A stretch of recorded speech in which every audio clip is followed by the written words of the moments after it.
Hello guys, fishing na naman kami ni Kuya Richard. Dito na naman ulit sa aming tagpuan, Patia River.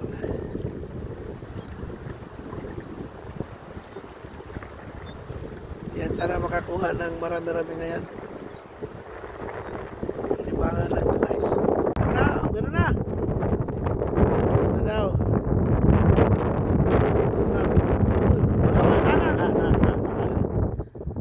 Richard na. Kuha na siya. Shukoy. Ano, wala na.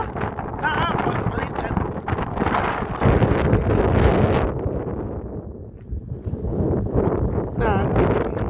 Wala na siya. Gamay kayo kuha. Pero okay na na. Isa. So, ano, malaki yan. Malaki yan dito. Huwag mong biglain kasi mawawala yan. Dahan-dahan lang. Sige. Ilayin mo. Ay, nakabuhi. Wala yan. Nandyan pa.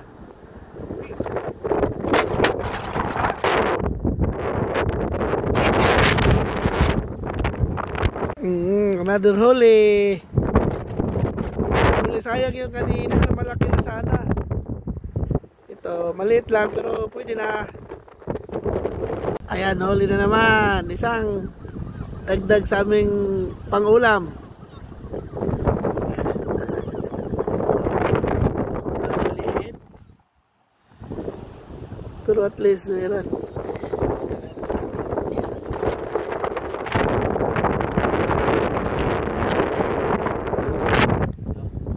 Mga 10. Manibago na naman pang 7. Ito na yan. Ano na yung kanina? Pahay na. Walang masya na yan. Ito na yan. Huli na naman, huli na yun nata. Huli nata yun ah. Sulay eh.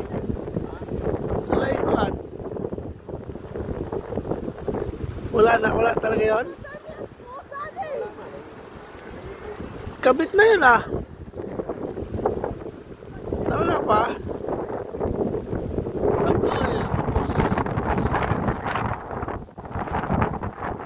Tapos wala na kaano pa. Dagdag na naman. Pang 10 na yan, ano? Yeah. Ayan guys, pang 10 na naman namin. So, tingnan natin yung kwarta day. Ulam naman yan. Presko. Prito yan mamaya. Uwi na kami. Nang 7 o'clock na. Sabado na. Yan. Napaginit ako na. Naubos pa kita ka na mo. Napamaginaisda. So 10 lang ang nahuli namin. Ngayon. Maliliit iring 10 piraso. Pero pwede na to. Kaysa wala.